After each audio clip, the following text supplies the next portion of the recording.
Oh, in the state of California, I think it's a great thing if tenants stop paying rent, right? There are a lot of good tenants out there. Hello, and welcome to The Rent Check, where we talk all things residential property management and landlording. With me today is Devin Wolslager. He is a licensed real estate agent and property manager. Hello, everyone. Also with us today is Eric Ekstrom, who is co-owner of WSR Property Management, as well as licensed realtor, property manager, and general contractor. Hello, everyone. And also with us today is Jeffrey Wolslager, who is co-owner of WSR Property Management and licensed real estate broker. Hello. And of course, I'm Richard Gibson, Director of Residential Property Management at WSR Property Management, and I am your host for The Rent Check. Oh, in the state of California, I think it's a great thing if tenants stop paying rent, right? It is absolutely a wonderful thing when And tenants the stop sarcasm paying the rent. flows. Yes. Yes. But I think it starts before this point. All right. So walk me back. Where do we start? Gosh. When they first call or contact you, that very first contact, you're looking for red flags. Our clients are paying us to screen these tenants Absolutely. and to protect their investment. So screening, what does that look like? Where do we start with that?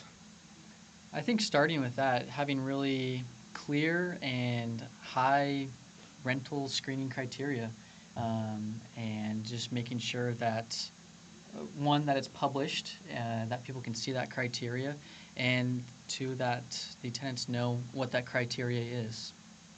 That's a good point. Publishing. We do here in California now, we do have to publish our screening criteria. Otherwise, we cannot charge a application fee. So that is certainly important that we let that out. The tenants, applicants know what we are looking for so they can self-screen, right? If they know what we're looking for, they don't have to waste their money on an application fee. Absolutely. That's a good point.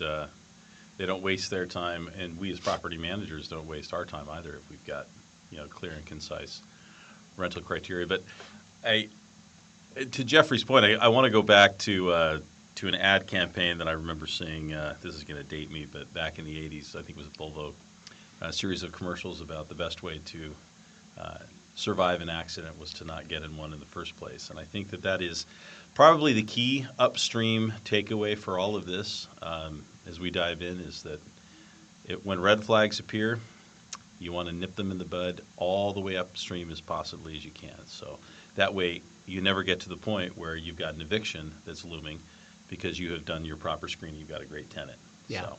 Yeah, setting those expectations early on from the beginning. I think what we're talking about, too, here is there's almost two types of evictions. There's the tenant that was a great tenant and something bad just happened. And that's a different discussion. We'll talk about that. But something went bad. There's also the preventative, maybe, eviction, where if we would have heeded those red flags early on, we wouldn't be in this point where we're at now. Agreed. So proper screening hopefully solves that second category, right? We're looking at these people with an objective eye. No, we check their credit. And just because they have a high credit score doesn't mean that they're the perfect tenant. You got to look beyond the credit score. One of the things I always look at is I dive down deep in their credit report. What kind of credit do they have? Is it new credit? Is it old credit? What's their debt-to-income ratio? I think a lot of times landlords don't look at that. They're bringing in $6,000, $7,000 a month, but they're paying $6,000, $7,000 a month in car payments, in credit card payments, and other bills that they're paying. How are they going to pay the rent? Yeah. So there's more to it than just their credit score. Yeah, I think it's a little deceiving, actually, if you just look at the credit score and not what that credit score is derived from.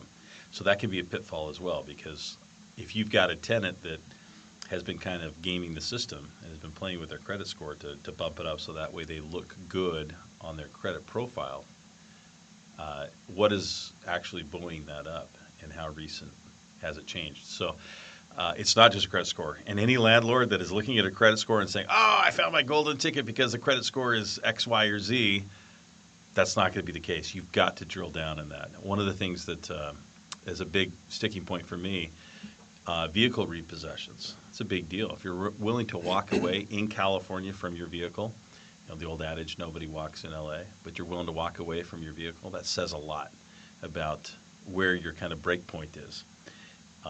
And so repossessions of vehicles, things that, are seemingly insignificant, but they're willing to walk away from. Well, if they're willing to walk away from that, chances are they're willing to walk away from the rent. And so there are those breadcrumbs. You'll see them. You'll see them in those profiles. Oh, they've got all of these little things. As a standalone, it may not be a big issue, but as an aggregate total, they all are.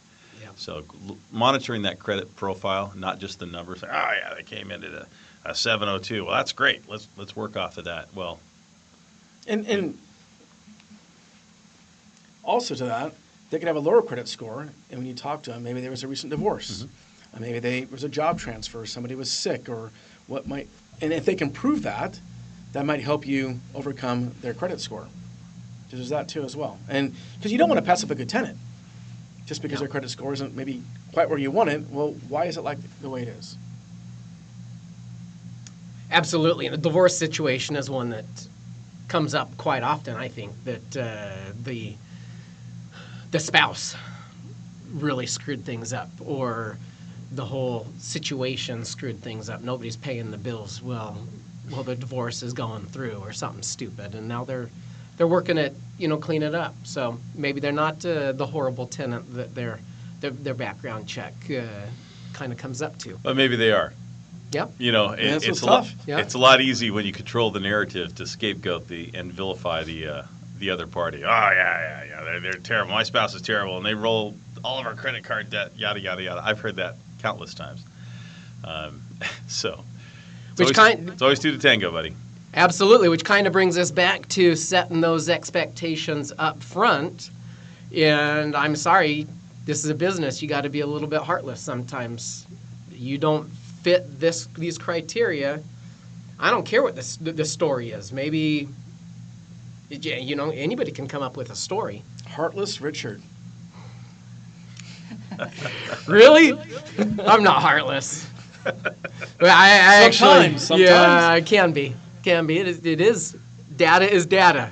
It is what it is. And part of it here too is our clients are paying us to protect their investment. They're paying us to judge the best we can their future tenants. And so we use all the tools we've got in our toolbox to do that. We meet them in person.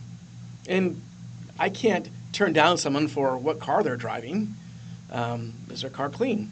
Are their kids kicking the walls when they come in? It might, and I might be saying things here that we're going to not be able to put on here, but there's more than just one tool that you're looking at. Yeah. Yeah. And I feel like we've talked a lot about the credit report that we get, but we also run background checks on every person over the age of 18 that's living there, and that can tell a lot. We see if they have any felonies or criminal histories, or if they're on any sexual offender registries or things like that. Also, if they've had any bankruptcies or evictions, that comes up on the check as well. And so that's an important tool, or another tool that we use in screening tenants as well.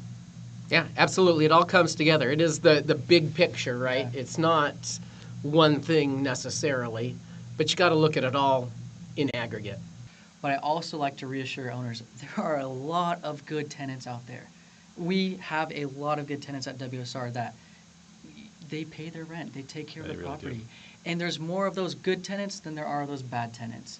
And if you do what you say you're going to do, you prevent scenarios like those bad tenants not paying the rent on time or having to go to eviction even from coming up. And so we talked a lot about hard stuff, but there's a lot of good, and it can be a great relationship for the tenants, the landlords, property managers, all around. So, yeah.